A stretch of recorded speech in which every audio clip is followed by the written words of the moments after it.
تقریباً کوئی 25 پیشیاں کر چکے ہیں خان صاحب زخمی ہونے سے پہلے، قاتلانہ حملے سے پہلے.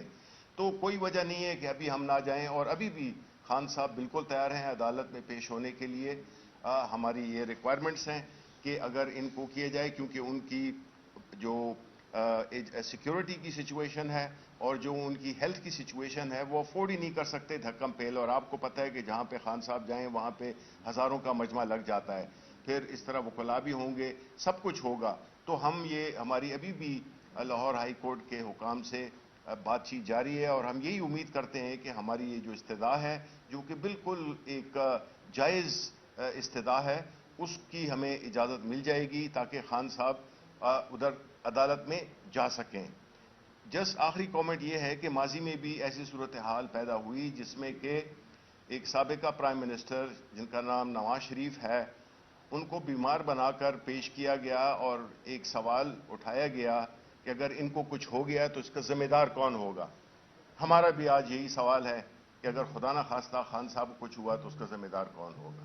بہت شکریہ. اچھا شفیع صاحب، یہ بتائیے گا کہ آپ نے ابھی کہا کہ ابھی ہائی کورٹ میں جو درخواست دی تھی وہ آپ کو اجازت نہیں ملی، تو اس کا مطلب ہے ابھی تک یہ فیصلہ تو نہیں ہوا کہ خان صاحب جا رہے ہیں یا نہیں جا رہے. اگر آپ لوگوں کو وہاں سے وہ اجازت نہیں ملتی تو اس کا مطلب ہے کہ خان صاحب پیش ہوں گے یا نہیں ہوں گے. دیکھیں، آپ کا اچھا سوال ہے. اس وقت ہم یہ امید یہی کرتے ہیں کہ خان صاحب کی جو سیکیورٹی اور ان کی جو صحت کی جو مجبوری ہے، اس کی وجہ سے ہم وہ جا نہیں سکتے ہیں ایک خاص حد ڈسٹنس کے علاوہ. تو ابھی بھی ہم یہ امید کرتے ہیں، ہمیں یقین ہے کہ ہمیں یہ اجازت مل جائے گی اور خان صاحب نے وہ پیش ہوں گے. اسد صاحب، یہ بتائیے گا کہ گزشتہ روز مریم نواز نے کہا ہے کہ ہمیں ایماندار ججز چاہیے، ایماندار نہیں. اس پہ کیا کہیں گے؟ کیا یہ عدلیہ کے خلاف جو منظم مہم چلا رہی ہے اس کا حصہ ہے؟ بالکل جی، یہ تو باقاعدہ واضح ہے کہ ایک منظم مہم چلائی جا رہی ہے عدلیہ کو دباؤ میں لانے کے لیے. اور میں پہلے بھی ذکر کر چکا ہوں کہ اس کی مقصد جو ہے وہ بڑا سادہ سا ہے.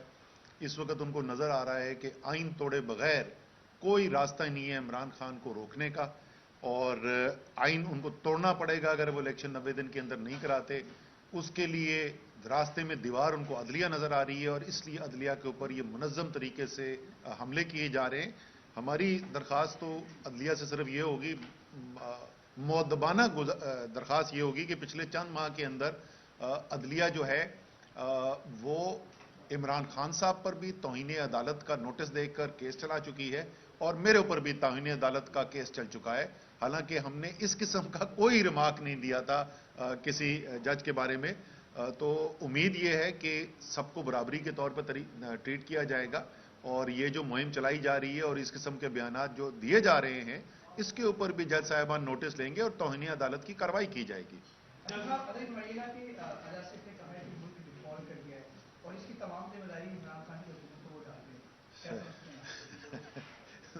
خواجہ صاحب جو ہیں ان سے بولیں بھائی جان کہ 10 مہینے سے زیادہ ہو گئے آپ کی حکومت آئے گئے. آپ پہلے تو اپنے حکومت کے اندر یہ فیصلہ کر لیں کہ اس قسم کی خبر جو ہوتی ہے کیا وہ ملک دشمنی ہے یا نہیں ہے. شوکت ترین نے صرف اتنا کہا تھا وزرائے خزانہ جو ہے خیبر پختونخوا اور پنجاب کے کہ سچ بتا دو اور حکومت کو لکھ کے یہ ہائی لائٹ کر دو کہ دیکھو پہلے بھی یہ جو 750 ارب روپے کا سرپلس آپ مانگ رہے تھے یہ ممکن نہیں تھا، اب تو سیلاب آنے کے بعد بالکل ہی ممکن نہیں ہے. اور وہ ان کے خلاف مقدمے درج ہو گئے، پرچے کٹ گئے.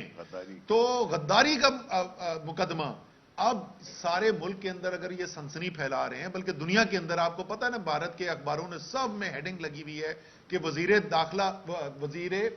دفاع پاکستان کا، وہ بھی کوئی عام وزیر نہیں، وزیر دفاع پاکستان کا کہہ رہا ہے کہ دیوالیہ ہو چکے ہیں ساری ریٹنگ ایجنسی چھوڑ. تو ان سے بھی میری سوال یہ ہوگا کہ تمام پاکستان کے شہری برابر ہوتے نا، تو ہم انتظار کریں گے کہ رانا سونالا جو ہے وہ خواجہ آصف کے اوپر غداری کا پرچہ کب کٹوائیں گے.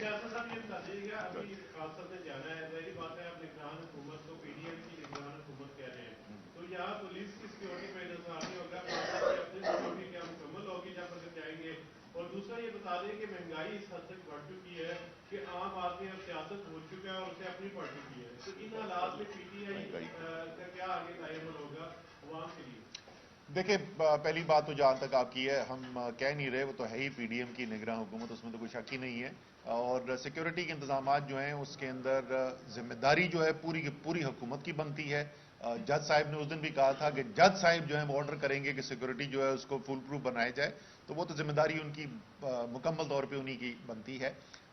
لیکن آپ صحیح کہہ رہے ہیں، اور کہ مہنگائی سے اس وقت عوام پس چکی ہے، اور اس وقت ان کی زندگی گزارنا مشکل ہو چکا ہے۔ غریب تو پہلے ہی پسا ہوا تھا، اس وقت متوسط طبقے کو سمجھ نہیں آ رہی کہ وہ اپنے اخراجات جو ہے وہ کیسے پورے کریں۔ اور ابھی تو اعلان ہوا ہے گیس کی قیمتیں 46% بڑھانے کا، ابھی بجلی کی قیمت بڑھانے کا اعلان ہوا ہے، پیٹرول کی ڈیزل کی قیمت ابھی بڑھی ہے، آج پھر اخبار میں لگا ہوا ہے کہ مزید پیٹرول اور ڈیزل کی قیمت بڑھنے کے لیے جا رہی ہے۔ تو یہ تو ایسی صورتحال پیدا ہو گئی ہے کہ عوام کی جو روزانہ کی روزمرہ کی ضرورت ہے وہ پوری کرنا جو ہے وہ تقریباً ناممکن ہوتا چلا جا رہا ہے۔ لیکن آپ نے یہ جو کہا نا کہ وہ سیاست بھول گئے، او بھائی یہ صورتحال ساری پیدا کیسے ہوئی ہے؟ یہ کوئی معاشی دنیا کے اندر بحران آیا تھا کہ جس کی وجہ سے یہ ہو گیا؟ اگر یہ کوئی معاشی بحران تھا تو یہ بنگلہ دیش میں کیوں نہیں ہو رہا، یہ بھارت میں کیوں نہیں ہو رہا؟ جس طریقے سے جب کرونا آیا تھا تو ساری دنیا کے اندر ہوا تھا، آپ کو نظر آتا تھا، ٹی وی کی سکرینوں پہ نظر آتا تھا، آپ کو کہیں دنیا میں باقی کہیں سے مہنگائی کی خبر آ رہی ہے؟ کہیں آپ کو باقی پتہ چل رہا ہے کہ اس طریقے سے عوام پسے میں؟ یہاں تو سیاسی انتشار پیدا کیا گیا، رجیم چینج آپریشن کی سازش کی گئی، سیاسی بحران نے یہ معاشی بحران کو جنم دیا ہے۔ تو یہ سیاست سے الگ نہیں ہے، یہ براہ راست نتیجہ ہے اس سیاسی سازش کا، اس سیاسی انتشار کا جو پاکستان کے عوام کے ساتھ ایک بہت بڑا دھوکہ کیا گیا ہے۔ اور اس سے 10 مہینے پہلے، یہ آج کی بات نہیں، اب 10 مہینے پہلے عمران خان کے آپ بیانات سن لیں، ان کی تقریریں دیکھ لیں، آپ میرے انٹرویو سن لیں، 10 مہینے ہم نے پہلے آپ کو بتایا تو یہی پہنچیں گے۔ اور میں پھر بدقسمتی سے، میں بولوں گا بدقسمتی سے، میں آپ کو پھر بتا رہا ہوں، میں نے 3 مہینے پہلے بھی کہا تھا، وہ لوگ بولتے تھے یہ مشکل فیصلے تو کر گئے، اب تو وہ حکومت کریں گے، میں نے اس وقت کہا تھا 3 مہینے بعد اس سے بھی زیادہ خراب حالات ہوں گے۔ بدقسمتی سے میں کہہ رہا ہوں تیسری دفعہ، اگلے 3 مہینے بعد اس سے بھی زیادہ حالات خراب ہوں گے، جب تک آپ سیاسی انتشار کو ختم نہیں کریں گے۔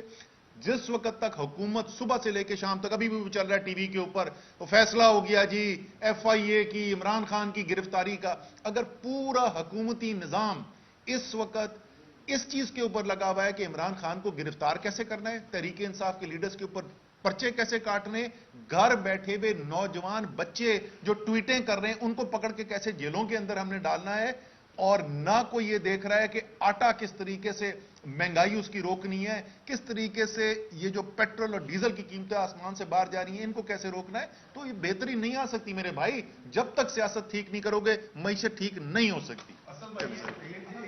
آخری سوال یہ بتا دیجیے کہ اگر کیا عمران خان صاحب کی ڈاکٹرز کے حوالے سے انہوں نے کیا کہا ہے کہ وہ ان کی طبیعت ٹھیک ہے، اور کیا پاکستان تحریک انصاف اتنا بڑا ڈیسیژن لے گی چیئرمین کی صحت کے حوالے سے جو ایشوز ہیں انہیں اگر وہ ہائی کورٹ پیش ہوتے ہیں؟